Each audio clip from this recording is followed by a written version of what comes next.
It's a gray, overcast Friday morning here in downtown Hastings, which means we're back to asking the classic Midwestern question: do I actually need a jacket today? This animated chart plots our temperature curve for the day. We will peak right around 68 degrees this afternoon, but you will definitely feel those east-southeast winds pushing through, with gusts hitting up to 25 miles per hour. Following the timeline to our precipitation chances, there is a slight 20% probability of a morning sprinkle.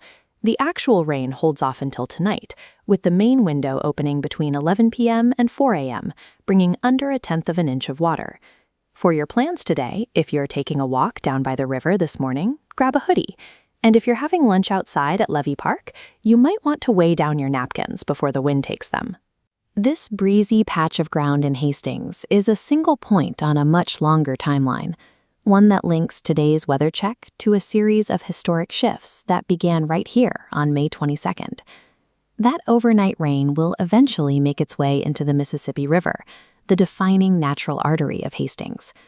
On this exact day in 1963, the state of Minnesota took a massive step to shield that waterway by passing the Rosenmeyer Act.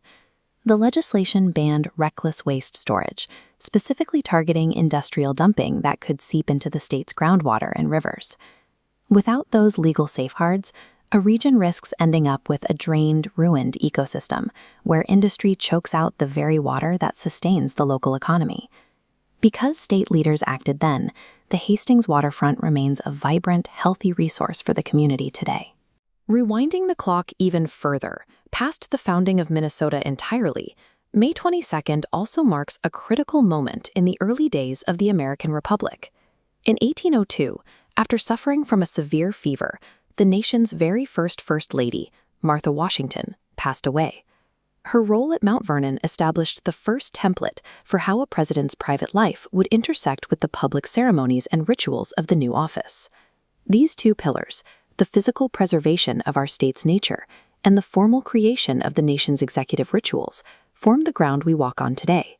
So if you look up today, try to see past the gray clouds and the incoming rain. On May 22, 2012, at exactly 3:44 a.m. Eastern Time in Cape Canaveral, human ambition pushed right through the atmosphere. A Falcon 9 rocket ignited on the launch pad, carrying the SpaceX Dragon capsule into the sky. This launch was the centerpiece of NASA's Commercial Orbital Transportation Services program. Unlike the space shuttle missions of the past, this was a demonstration mission, proving that a private, commercial company could successfully handle space logistics. The Dragon capsule's target was the International Space Station, orbiting hundreds of miles above the Earth's surface. That successful trip proved that delivering cargo to orbit could be achieved by private enterprise, breaking the long-held monopoly of government space agencies.